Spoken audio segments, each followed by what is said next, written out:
आज हम लोग संख्या पद्धति का तीसरा लेक्चर देखेंगे और इसमें हम लोग जो अभी तक पढ़े हैं उसके कुछ क्वेश्चन हल करेंगे इसमें, और हम लोग देखेंगे कि जो पढ़े हैं उससे हम लोग क्या हल कर पाते हैं। इसमें हमने 2 एनसीईआरटी के क्वेश्चन लिए हैं, जिसमें ये देखिए ये क्वेश्चन नंबर 1 और इसमें दूसरा क्वेश्चन आपको दिखाई दे रहा होगा, ये क्वेश्चन नंबर 2 है। और इन दोनों क्वेश्चन को हम लोग देखेंगे और इसको हल करने की कोशिश करेंगे। तो अभी तक हमने पढ़ा था कि संख्याएं हमारी वास्तविक और अवास्तविक संख्याएं थी और उनको फिर बाद में हम लोग कई भागों में विभाजित किए थे। तो उनको हम लोग जो है उनके आधार पर इन प्रश्नों का उत्तर देखेंगे। और ये देखेंगे, पहला क्वेश्चन है जैसे नीचे दिए गए कथन सत्य हैं अथवा असत्य हैं। तो हमको ये जो कथन दिए गए हैं इनको ही पता लगाना है, इनको पता करना है कि ये सत्य कथन है कि असत्य कथन है, और साथ ही ये अगर सत्य हैं तो क्यों हैं या फिर असत्य हैं तो क्यों हैं, उनके कारण भी बताने हैं। तो इनके हम लोग क्या करेंगे, कारण भी पता करेंगे। जैसे पहला क्वेश्चन है, देखिए पहला क्वेश्चन है और इसे पूछा जा रहा है कि प्रत्येक पूर्ण संख्या एक प्राकृत संख्या होती है, ये कथन सत्य है कि असत्य है। तो देखिए ये कथन क्या होगा, हमारा असत्य है। क्या है? असत्य है। कैसा है? असत्य है। अब हम लोग देखेंगे क्यों असत्य है, क्योंकि अब क्यों असत्य है, तो असत्य के लिए क्या कारण होगा कि जिसके आधार पर हम लोग बताते हैं कि ये असत्य है, तो वो कारण हमको यहाँ पर लिखना पड़ेगा। तो लिखेंगे क्योंकि देखिए प्राकृतिक संख्याएं कौन सी होती हैं, 1 से लेकर के जितने भी 1 से लेकर 1 2 3 4 5 ये जितनी भी आप लिख सकते हैं, मतलब अनंत तक, ये सारी संख्या क्या कहलाती हैं? प्राकृत संख्या। क्या कहलाती हैं? प्राकृतिक संख्या। इनकी प्राकृतिक संख्या। लेकिन हम लोग देखते हैं कि जो पूर्ण संख्या होती है उस पूर्ण संख्या में हमारी -1 -2 -3 और साथ ही साथ में 0 और 1 2 3 4 ये सारी संख्याएं भी इसमें क्या होती हैं? शामिल होती हैं। इसका मतलब क्या हुआ कि प्राकृतिक संख्या तो सिर्फ इतनी होती है, जबकि पूर्ण संख्याओं में हम लोग 0 को भी शामिल करते हैं और ये जो -1 -2 -3 ये सारी संख्याएं होती हैं उनको भी शामिल किया जाता है। और जबकि यहाँ पे कहा जा रहा है कि पूर्ण संख्या क्या होती है, केवल प्राकृतिक संख्या होती है, तो इसका मतलब ये कथन क्या हुआ? असत्य हो गया। क्योंकि इसमें शून्य भी क्या होता है, क्योंकि शून्य क्या है, शून्य एक पूर्ण संख्या है, एक पूर्ण संख्या है, परंतु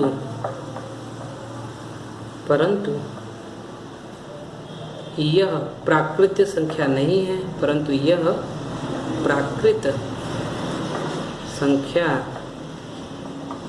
नहीं है, परंतु ये प्राकृतिक संख्या नहीं है। तो ये प्राकृतिक संख्या नहीं है। कौन नहीं है? 0 नहीं है, जबकि ये पूर्ण संख्या में शामिल है। पूर्ण संख्या में तो 3 होती हैं, 0 भी होता है और ये प्राकृतिक संख्याएं भी होती हैं। तो इसका मतलब क्या हुआ कि सभी पूर्ण संख्याएं प्राकृतिक संख्याएं नहीं होती हैं। तो ये हमारा कथन कैसा हो गया? असत्य। अब देखिए अगला प्रश्न हम लोग देखते हैं कि प्रत्येक पूर्णांक एक परिमेय संख्या होता है। प्रत्येक पूर्णांक की बात करें तो हम लोग कल पढ़े थे कि पूर्णांक हमारे 3 प्रकार के होते हैं, जिनको हम लोग कहते थे, एक को ऋण पूर्णांक और 0, और साथ ही उसमें क्या, धन पूर्णांक, मतलब उसमें 0 भी था, -1 -2 -3 ये वाले भी थे जिनको हम लोग ऋण पूर्णांक कहते थे, और साथ ही साथ धन पूर्णांक थे जिनको हम लोग 1 2 3 करके कहते थे। इसका मतलब क्या हुआ कि हमारे पूर्णांकों में क्या हो गए, वो 3 प्रकार के होते हैं। तो पूछ रहा है कि ये क्या प्रत्येक पूर्णांक एक परिमेय संख्या होती है, जबकि हमने परिमेय संख्याओं का विभाजन देखा था। तो तो उसमें ये पूर्णांक सभी के सभी क्या थे, शामिल थे, उन्हीं के भाग थे। इसका मतलब क्या है, ये कथन हमारा कैसा है, सत्य है। कथन कैसा है हमारा, सत्य। तो ये कथन हमारा सत्य है। क्यों, क्योंकि कथन सत्य है क्योंकि प्रत्येक पूर्णांक यम को, अगर कोई भी पूर्णांक m है, जैसे यहाँ पे 3, 2 कोई भी पूर्णांक ले सकते हैं, यम को m/1 के रूप में लिखा जा सकता है,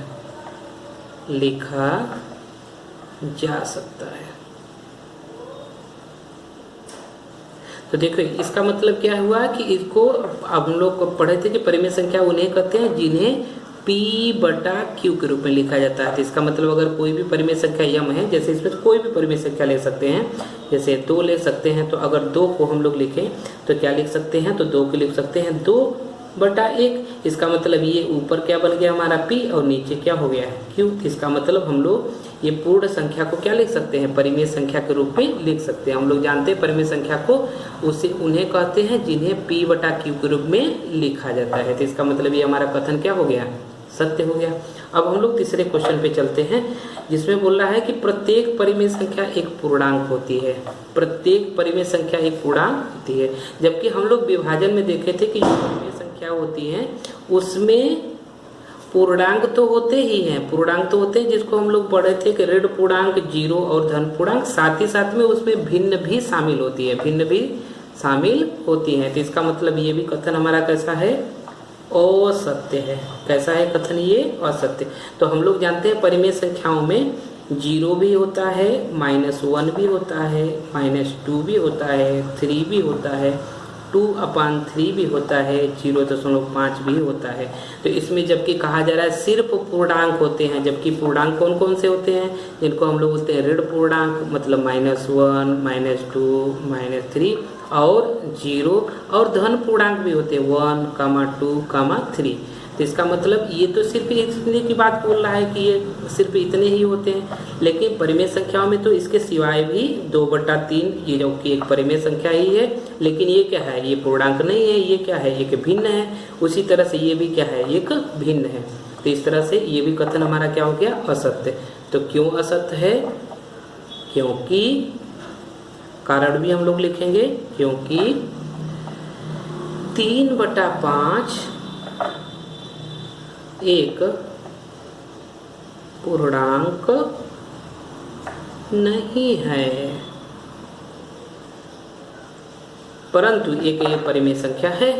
तो इसका मतलब ये भी कथन हमारा क्या हो गया, असत्य। तो इसका मतलब हमारा दूसरा कथन क्या था, सत्य, और पहला कथन भी क्या था, असत्य, और तीसरा कथन भी क्या हो गया, असत्य।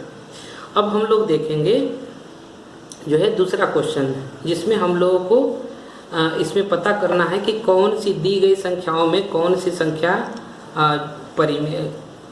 परिमेय संख्या है और कौन सी संख्या अपरिमेय संख्या। तो हम लोग इनके बारे में पढ़ चुके थे कि कौन सी संख्याएं परिमेय होती हैं और इनको हम लोग अपरिमेय संख्याएं कहते हैं। तो हम लोग पढ़े थे कि जिन संख्याओं को P/Q के रूप में लिख सकते हैं वे परिमेय होती हैं।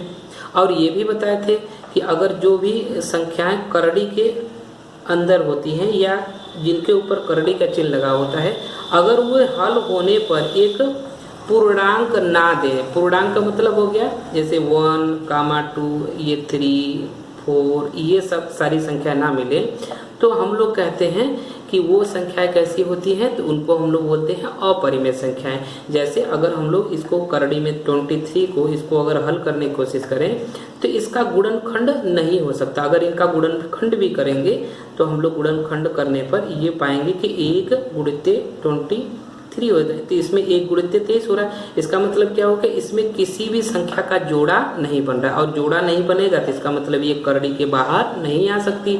अब जो संख्या करड़ी के बाहर नहीं आ सकती, इसका मतलब वो कैसी संख्या है, अपरिमेय संख्या। तो इसका मतलब हमारी पहली संख्या कौन सी हुई,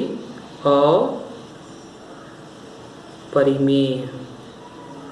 ये कैसी हुई? अपरिमेय। अच्छा देखिए, दूसरी संख्या को हम लोग देखते हैं। तो दूसरी संख्या का अगर हम लोग गुणनखंड करें और उसको देखें हल करने पे कि क्या इसका करड़ी हट सकता है, तो इसका गुणनखंड करेंगे 225 का, तो हम लोग को प्राप्त होगा कि 3 गुणिते 3 गुणिते 5 गुणिते 5।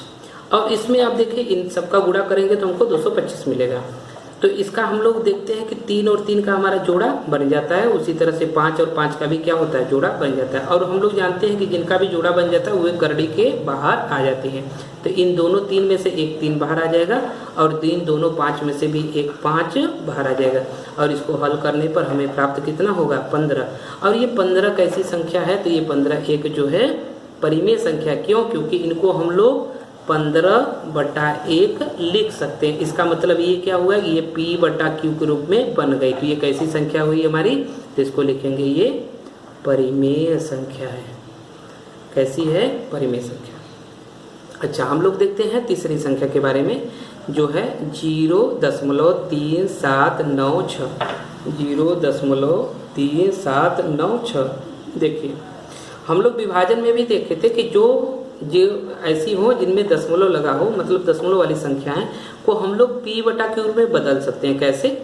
जैसे अगर इस संख्या में अगर हमको दशमलव हटाना हो तो दशमलव के नीचे हम लोग 1 लिख सकते हैं। तो इसमें लिख देंगे 3 और ये 7 और ये 9 और ये 6। और ये दशमलव के नीचे क्या करेंगे? हम लोग 1 लिख देंगे और उसके बाद जितने भी अंक होते हैं हम लोग क्या करते हैं? 1 के आगे उतने 0 बढ़ा देते हैं। तो इसमें 4 अंक है, 1 2 3 4। तो यहाँ पे क्या करेंगे? हम लोग 4 0 को बढ़ा देंगे। तो अब ऐसा करने पे क्या हो गया कि ये ऊपर क्या बन गया? P और नीचे क्या बन गया? Q। इसका मतलब ये क्या बन गया? ये P/Q के रूप में क्या हो गया? परिवर्तित हो गया। इसका मतलब ये कैसी संख्या होगी? तो हमारी ये परिमेय संख्या होगी। कैसी होगी? परिमेय संख्या। तो ये परिमेय संख्या है। अच्छा, अगला हम लोग जो है इस चौथे क्वेश्चन, इसका चौथा पार्ट को देखते हैं। तो चौथे पार्ट पे देखने पर हमको ये लग रहा है कि यहाँ पे देखिए दशमलव तो लगा है, यहाँ पर क्या हो रहा है? 3 संख्याओं का 3 अंकों की यहाँ पर क्या हो रही है? पुनरावृत्ति। देखिए 4 7 8 और इसके बाद फिर से ये देखिए हो रहा है 4 7 8 और इसके आगे लिखा है dot dot dot dot dot dot का मतलब होता है ये संख्या बार बार और भी आएंगे आगे, लेकिन उनको लिखा नहीं गया है। इसका मतलब क्या हुआ कि अगर इनको हम लोग P/Q के रूप में बदलना चाहें, जैसे हम लोग इस प्रश्न में किए थे, तो वैसा इसमें करना असंभव होगा। कैसे? देखिए, अगर हम लोग ये 7 के बाद ये 4 7 8 4 7 8 और ये 4 7 8, अगर इतना ही होता तो हम लोग क्या करते? दशमलव के नीचे क्या करते? 1 कर देते और उसके बाद ये 3 0 और यहाँ पर भी 3 0, टोटल मिला के 6 0 लिख सकते थे। लेकिन अब ऐसा तो है नहीं कि ये संख्या यहाँ पे खत्म हो गई, ये संख्या आगे भी है। तो इसका मतलब क्या होगा? हमको पता ही नहीं चल रहा है कि यहाँ पर कितनी संख्याओं को, कितने 0 को लिखना है। इस कारण ये क्या होगा? इसको हम लोग P/Q के रूप में नहीं लिख सकते। अब ये P/Q के रूप में नहीं होगा तो इसका मतलब ये कैसी संख्या हो जाएगी? तो ये हो जाएगी अपरिमेय संख्या। कैसी? अपरिमेय। तो ये कैसी संख्या हो गई हमारी? अपरिमेय। ठीक इसी तरह से एक संख्या को और हम लोग देखते हैं। जैसे ये संख्या है, इसमें भी देखें तो हम लोग देखेंगे कि अंत में यहाँ पर डॉट डॉट डॉट लगा हुआ, तो इससे हमको ये संकेत मिल रहा है कि कैसी संख्या है? अपरिमेय। क्यों? क्योंकि जो सीमित नहीं होती, जो आगे बढ़ती रहती। सॉरी स्टूडेंट, यहाँ पर एक थोड़ी सी गलती हो गई।